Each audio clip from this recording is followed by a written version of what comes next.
హే everyone, welcome back. చాలా కాలం తర్వాత Korean industry ఒక అద్భుతమైన హార్ట్ వార్మింగ్ స్టోరీని ఇచ్చింది. దీన్ని చూస్తున్నప్పుడు ఏ మనిషైనా కొద్దిసేపు తన కష్టాలన్నీ మర్చిపోయి ఒక వేరే లోకంలోకి వెళ్ళిపోతాడు. ఇప్పటి వరకు ఈ కథలో కేవలం 2 ఎపిసోడ్లు వచ్చాయి, కానీ ఇంతలోనే ఈ కథ మీ గుండెల్లో ఒక ప్రత్యేకమైన స్థానాన్ని సంపాదించుకుంటుంది. ఈ డ్రామా పేరు స్టిల్ షైనింగ్. మరి ఆలస్యం చేయకుండా దీని గురించి మొదలు పెడదాం. కథ హాన్ మరియు అతని తమ్ముడు సాంగ్తో మొదలవుతుంది. కొంతకాలం క్రితం వాళ్ళ జీవితంలో ఒక భయంకరమైన ప్రమాదం జరిగింది. ఒక ఘోరమైన యాక్సిడెంట్లో హాన్ తన అమ్మానాన్నను శాశ్వతంగా కోల్పోయాడు.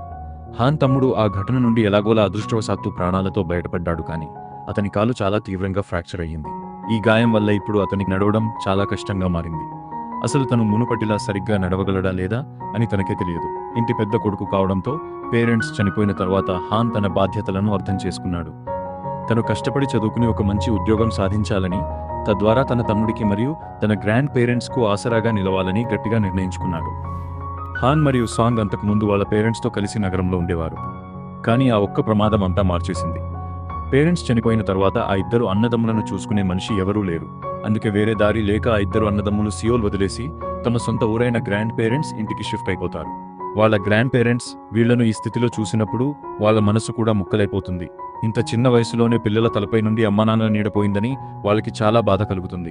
పైగా ఇప్పుడు వాళ్ళు కూడా ఆ పిల్లలకు వాళ్ళ పేరెంట్స్ ఇచ్చినంత సౌకర్యవంతమైన మంచి జీవితాన్ని ఇవ్వలేరు. అమ్మానాన్న మరణం హాన్పై చాలా లోతైన ప్రభావాన్ని చూపింది. లోపల తను పూర్తిగా విరిగిపోయాడు. కానీ తన తమ్ముడి కోసం తను ధైర్యంగా ఉండటానికి చాలా ప్రయత్నిస్తాడు. మరుసటి రోజు హాన్ విలేజ్లోని హై స్కూల్కు చేరుకుంటాడు. తను మరియు తన తమ్ముడు సాంగ్ అడ్మిషన్ గురించి స్కూల్ సార్తో మాట్లాడుతుంటాడు.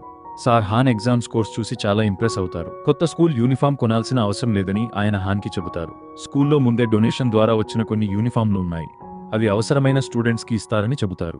సార్ మాట విని హాన్ స్కూల్ డొనేషన్ బాక్స్ వైపు వెళ్తాడు, అక్కడ నుండి ఒక యూనిఫామ్ తీసుకోవడానికి. అదే సమయంలో లైబ్రరీ లోపల కూర్చున్న యునా అనే అమ్మాయిపై అతని కన్నుపడుతుంది. ఒక క్షణం ఇద్దరి కళ్ళు కలుస్తాయి, కానీ హాన్ పెద్దగా పట్టించుకోడు. తను చప్పుడు చేయకుండా డొనేషన్ బాక్స్ నుండి యూనిఫామ్ తీసుకుని అక్కడ నుండి బయలుదేరి ఇంటికి వెళ్ళిపోతాడు. మరోవైపు యునా లైబ్రరీ కిటికీ నుండి హాన్ వెళ్ళిపోవడాన్ని చూస్తూ ఉంటుంది. అప్పుడే హాన్కు అకస్మాత్తుగా ఏదో వింతగా అనిపిస్తుంది. అతని ఒక చెవి ఒక్కసారిగా వినపడకుండా పోతుంది మరియు అతనికి తేలికగా తల తిరిగినట్లు అనిపిస్తుంది. అందుకే తను తాను సంభాళించుకోవడానికి కొద్దిసేపు అక్కడే నిలబడిపోతాడు. పైన నుండి యునా అతన్ని చూస్తుంది, కానీ అతను అకస్మాత్తుగా ఎందుకు ఆగిపోయాడో ఆమెకు అర్థం కాదు.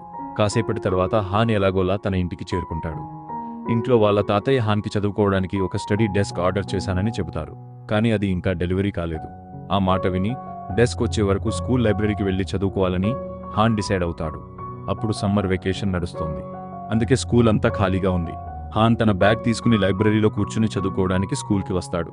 ఇక్కడ మరోసారి యునాతో అతని కళ్ళు కలుస్తాయి. నిజానికి యునా కూడా తరచుగా స్కూల్కి వచ్చి లైబ్రరీలో చదువుకుంటూ ఉంటుంది. ఇద్దరూ ఒకే చోట కూర్చుని చదువుకోవడం మొదలు పెడతారు. యునా స్వభావం చాలా భిన్నంగా ఉందని మనం ఇక్కడ చూడొచ్చు. ఆమె ఒక ఎక్స్ట్రోవర్ట్ మరియు చాలా వాగుడుకాయ, ఎవరితోనైనా సులభంగా మాట్లాడేస్తుంది. కానీ హాన్ దానికి పూర్తిగా వ్యతిరేకం. అతను చాలా ప్రశాంతంగా, డిసిప్లిన్గా ఉంటూ ఎక్కువ మాట్లాడని అబ్బాయి. కొద్దిసేపు ఇద్దరూ నిశ్శబ్దంగా తమ పుస్తకాల మీద ధ్యానం పెట్టి చదువుకుంటారు. మెల్లగా సమయం గడిచే కొద్దీ లంచ్ టైం అవుతుంది. హాన్ తన బ్యాగ్ నుండి ఒక డ్రింక్ తీస్తాడు, కానీ అది ఎక్స్పైరీ అయిపోయి ఉంటుంది. అది చూసి యునా తనతో కలిసి రామెన్ తినమని హాన్కి చెబుతుంది మరియు ఇద్దరూ కలిసి లంచ్ చేస్తారు. ఈ క్రమంలో ఇద్దరూ ఒకరి గురించి ఒకరు కొంచెం తెలుసుకోవడం మొదలు పెడతారు. సాయంత్రం ఇద్దరూ కలిసి ఇంటికి వెళ్తుంటారు. యునా తన సైకిల్ పై వస్తుంది. హాన్ నడుచుకుంటూ బస్ స్టాప్ వైపు వెళ్తాడు. మళ్ళీ మరుసటి రోజు ఇద్దరూ లైబ్రరీలో కలుస్తారు మరియు కలిసి కూర్చుని చదువుకుంటారు. రోజంతా చాలా ప్రశాంతంగా గడిచిపోతుంది. సాయంత్రం అవ్వగానే ఇద్దరూ తమ ఇళ్లకు బయలుదేరుతారు. కానీ ఈరోజు ఒక చిన్న మార్పు ఉంది. ఈరోజు హాన్ తనతో పాటు సైకిల్ తీసుకొచ్చాడు, కానీ యునా ఈసారి సైకిల్ తీసుకురాలేదు. అందుకే యునా బస్సులో వెళ్లాల్సి వస్తుంది. హాన్ సైకిల్ మీద వెళ్తాడు. దారిలో ఇద్దరూ ఒకరితో ఒకరు రేస్ వేసుకుంటారు. యునా పరిగెత్తుకుంటూ ముందుకు వెళ్లాలని చూస్తుంది. హాన్ అనుకుంటే తన సైకిల్ మీద ఆమెను సులభంగా దాటేయొచ్చు, కానీ తను అలా చేయడు. తను కావాలని యునాను గెలవనిస్తాడు మరియు ఈ సీన్ చూడటానికి చాలా ముద్దుగా ఉంటుంది. వెళ్తున్నప్పుడు యునా హాన్కి తెలియకుండా వెనుక నుండి కొన్ని ఫోటోలు తీసుకుంటుంది. మరుసటి రోజు ఇద్దరూ కలిసి స్కూల్కి వెళ్తుంటారు, కానీ దారిలో అకస్మాత్తుగా యునా సైకిల్ పాడైపోతుంది. అందుకే ఆ రోజు హాన్ యునాను తన సైకిల్ మీద ఎక్కించుకుంటాడు. ఇలా ప్రతిరోజు లైబ్రరీలో కలిసి చదువుకుంటూ ఇద్దరూ ఒకరికొకరు దగ్గరవ్వడం మొదలు పెడతారు. కొద్ది కాలంలోనే ఇద్దరూ మంచి స్నేహితులైపోతారు. కానీ వీటన్నిటి మధ్య మనం ఒక విషయం గమనించవచ్చు. యునా తన తండ్రి గురించి ఎప్పుడూ చాలా ఆందోళన పడుతూ ఉంటుంది. ఏదో భయం ఉన్నట్లు ఆమె ఎప్పుడూ ఆయనపై కన్నేసి ఉంచుతుంది. నిజానికి యునా తండ్రికి ఒక రిసార్ట్ బిజినెస్ ఉంది. ఆ రోజు కూడా ఆయన తన రిసార్ట్లో కొందరు ఇంటర్నేషనల్ కస్టమర్లతో బిజినెస్ మీటింగ్లో బిజీగా ఉంటారు. మరుసటి రోజు ఉదయం చాలా భారీ వర్షం పడుతోంది. ఆ సమయంలో యునాకు అకస్మాత్తుగా హాన్ గుర్తుకు వస్తాడు. ఆమె ఏమాత్రం ఆలస్యం చేయకుండా వెంటనే తన సైకిల్ తీసుకుని ఆ భారీ వర్షంలో బస్ స్టాప్ వైపు బయలుదేరింది. కంగారుగా వెళ్తున్నప్పుడు ఆమె ఒక చెప్పు కూడా దారిలో పడిపోతుంది. కానీ ఆమె దాన్ని పట్టించుకోకుండా ముందుకు సాగుతుంది. చివరికి ఆమె బస్ స్టాప్ చేరుకుని హాన్కి లైబ్రరీ తాళం ఇస్తుంది. హాన్ ఆమెను అడుగుతాడు, తను ఈరోజు స్కూల్కి రావడం లేదా అని. దానికి యునా తాను ఈరోజు స్కూల్కి కొంచెం లేట్గా వస్తానని చెబుతుంది. కానీ యునా తిరిగి ఇంటికి వెళ్ళగానే ఆమెకు చుట్టుపక్కల ఎక్కడా తన తండ్రి కనిపించడు. అది చూసి ఆమె చాలా భయపడిపోయి కంగారుగా తన తండ్రి కోసం అటు ఇటు వెతకడం మొదలు పెడుతుంది. అప్పుడే ఆమెకు తెలుస్తుంది వాళ్ళ నాన్న బానే ఉన్నారని. ఆయన వాష్రూమ్లో ప్రశాంతంగా బ్రష్ చేసుకుంటున్నారు. అది చూసి ఆమెకి ఊపిరి పీల్చుకున్నట్లు అనిపిస్తుంది. కాసేపటి తర్వాత యునా స్కూల్కి చేరుకుంటుంది. కానీ ఈరోజు ఆమె చాలా ఉదాసంగా, ఆందోళనగా కనిపిస్తుంది. బహుశా ఆమె మనసులో ఇంకా ఏవో ఆలోచనలు నడుస్తున్నాయి. కానీ ఆమె కళ్ళు హాన్పై పడగానే ఆమె ముఖంలో ఒక వింతైన ప్రశాంతత వస్తుంది. ఆమె టెన్షన్ అంతా ఒక్క క్షణంలో మాయమైపోయినట్లు అనిపిస్తుంది.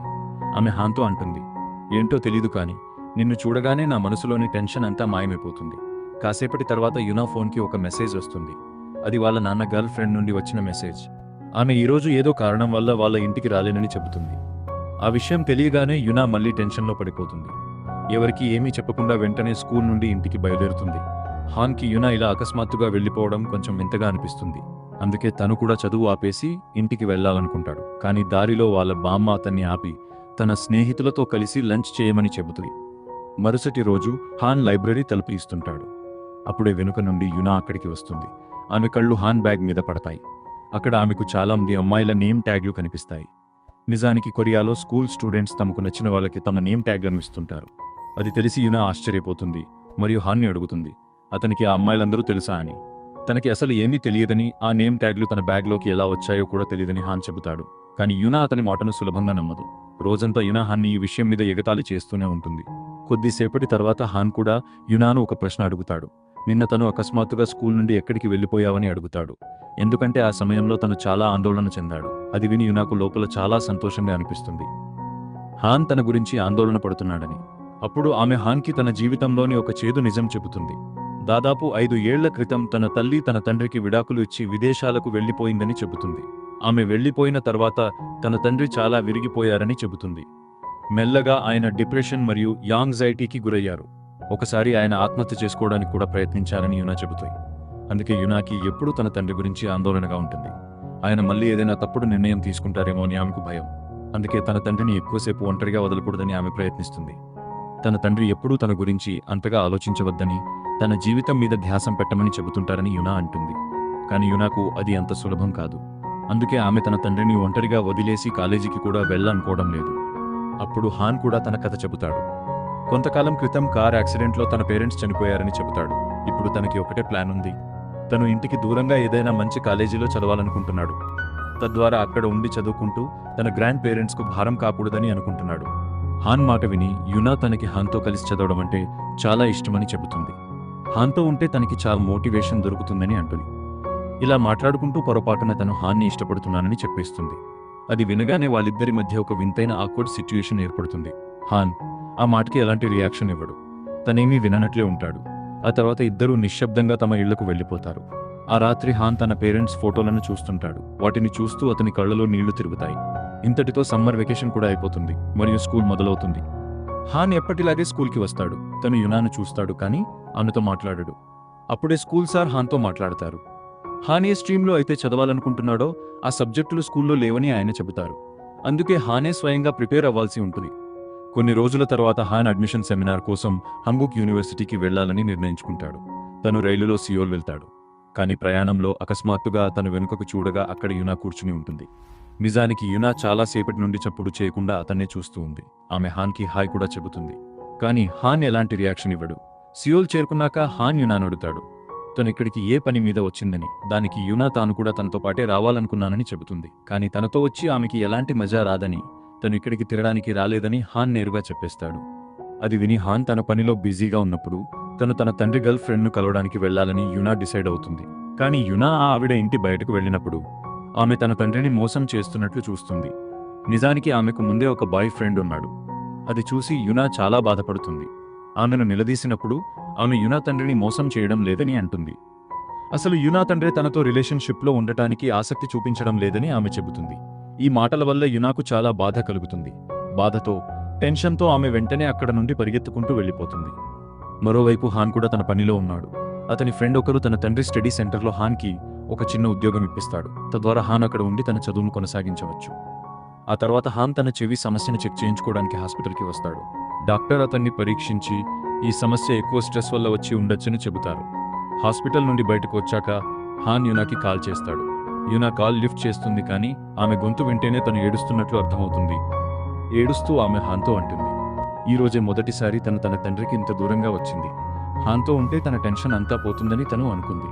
కానీ అతను ఎప్పుడూ తనను దూరం పెట్టడానికే ఏదో ఒక సాకు వెతుకుతుంటాడు.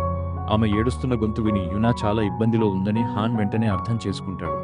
అందుకే ఆలస్యం చేయకుండా ఆమెను కలవడానికి వెంటనే అక్కడికి చేరుకుంటాడు. యునా కళ్ళు హాన్పై పడగానే ఆమె టెన్షన్ అంతా ఒక్క క్షణంలో మాయమైపోతుంది.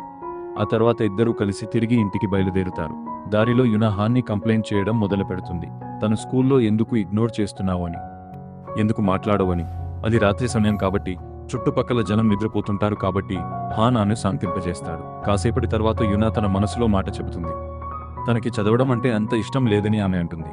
కానీ హాన్తో ఉన్నప్పుడు చదువు అంటే ఇష్టం కలుగుతుందని చెబుతుంది.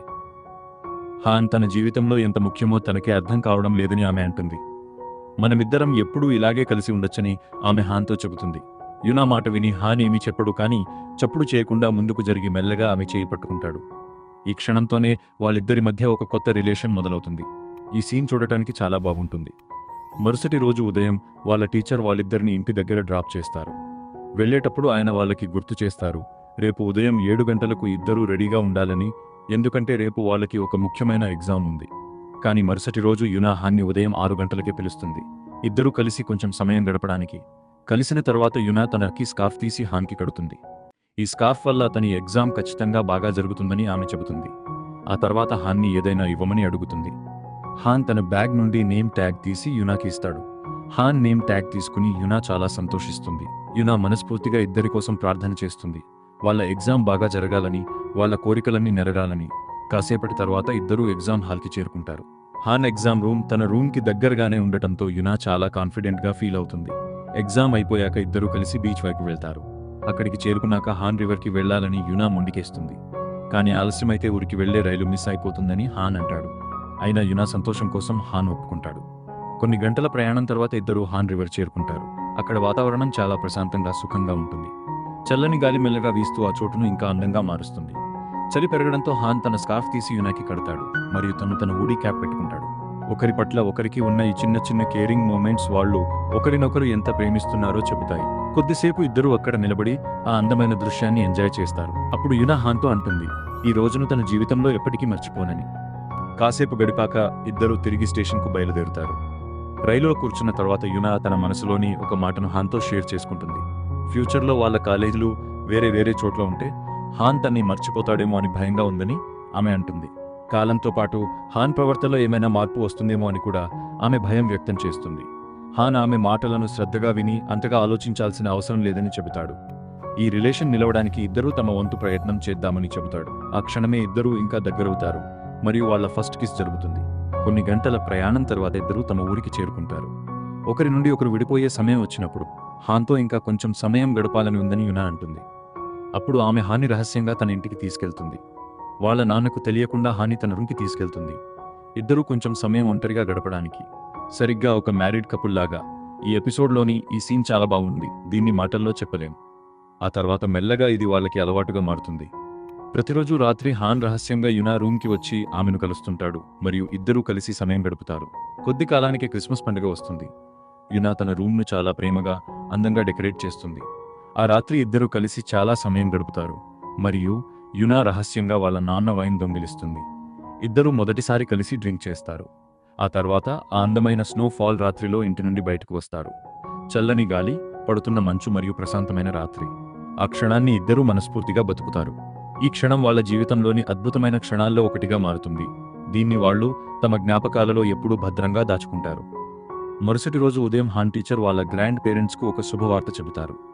హాన్ ఏ యూనివర్సిటీలో అయితే చదవాలని కల కన్నాడో అందులోనే అతనికి సీటు వచ్చిందని ఆయన చెబుతారు. మరోవైపు హాన్ యునాతో చెబుతాడు, తను రేపు సియోల్కి షిఫ్ట్ అయిపోతున్నాని. తన ఫ్రెండ్ వాళ్ళ నాన్నకి ఒక స్టడీ సెంటర్ ఉందని, అక్కడ హాన్కి ఉద్యోగం ఇప్పించారని చెబుతాడు. తద్వారా హాన్ అక్కడ ఉండి పని చేసుకుంటూ తన చదువును కొనసాగించవచ్చు. హాన్ మాట వినగానే యునా ముఖం ఒక్కసారిగా ఉదాసంగా మారిపోతుంది. గత కొన్ని రోజులుగా తన కాలేజీ హాన్ కాలేజీ దూరంగా ఉండకూడదని తాను ప్రార్థన చేస్తున్నానని ఆమె చెబుతుంది. ఎందుకంటే ఇద్దరూ దూరమైతే కలుసుకోవడం చాలా కష్టమవుతుంది. మరుసటి రోజు హాన్ తాతయ్య అతన్ని స్టేషన్ వరకు దింపడానికి వస్తారు. వెళ్లేటప్పుడు ఆయన హాన్కి కొన్ని డబ్బులు ఇస్తూ అంటారు, క్షమించు నాయనా, నీ జీవితాన్ని సులభతరం చేసేంత డబ్బు మా దగ్గర లేదు. ఆ డబ్బుతో ఒక కొత్త సూట్ కొనుక్కోమని ఆయన చెబుతారు. హాన్ స్టేషన్ లోపలికి వెళ్లగానే యునా ముందే అక్కడ నిలబడి ఉండటం చూస్తాడు. తను వెళ్లిపోతుంటే చూడలేనని, అందుకే తను కూడా తనతో పాటు సిటీ వరకు వస్తానని యునా చెబుతుంది. ఆమె ముందే తన టికెట్ తీసేసుకుంది. అది విని హాన్ కోపడతాడు. అయినా యునా తనతో వస్తుంది. ప్రయాణంలో హాన్ ఆమెతో అంటాడు, తను ఇంత దూరం దింపడానికి రావాల్సిన అవసరం లేదని, కానీ ఇప్పుడు తను వచ్చింది కాబట్టి ఆమెను ఒంటరిగా ఇంటికి ఎలా పంపగలనని అడుగుతాడు. అందుకే యునా వచ్చే స్టాప్లో దిగిపోయి తిరిగి ఇంటికి వెళ్లిపోవాలని తను కోరుకుంటాడు. కానీ యునా అందుకు నేరుగా నిరాకరిస్తుంది. కొన్ని గంటల ప్రయాణం తర్వాత ఇద్దరూ సియోల్ చేరుకుంటారు. అదే సమయంలో యునా ఫోన్కి ఒక మెసేజ్ వస్తుంది. ఆమె చెక్ చేయగా తనకు ఒక కాలేజీలో సీటు వచ్చింది తెలుస్తుంది. ఆ వార్త చూసి ఇద్దరూ చాలా సంతోషిస్తారు. తన కాలేజీ హాన్ యూనివర్సిటీకి దూరంగా ఉందని యునా బాధపడుతుంది కూడా. ఆ తర్వాత ఇద్దరూ ఒకరికొకరు వీడ్కోలు చెప్పుకుని తమ దారిలో వెళ్ళిపోతారు. హాన్ తన పేరెంట్స్ సమాధి దగ్గరకు వెళ్తాడు.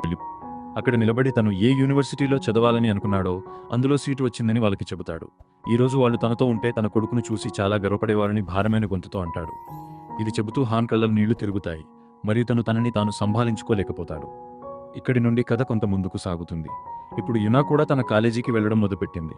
అక్కడ ఆమెకు మీరా అనే అమ్మాయి పరిచయం అవుతుంది. మెల్లగా ఇద్దరి మధ్య మంచి స్నేహం ఏర్పడుతుంది. ఇలా హాన్ మరియు యునా ఇద్దరూ తమ చదువుల్లో చాలా బిజీ అయిపోతారు. కానీ వాళ్ళకి కొంచెం సమయం దొరికినా టెక్స్ట్ మరియు కాల్ ద్వారా మాట్లాడుకుంటూ ఉంటారు. ఒకరోజు యునాకు హాన్ చాలా గుర్తుకు వస్తాడు. అందుకే ఆమె ఏమీ ఆలోచించకుండా సియోల్కి వెళ్లి అతన్ని కలవాలని డిసైడ్ అవుతుంది.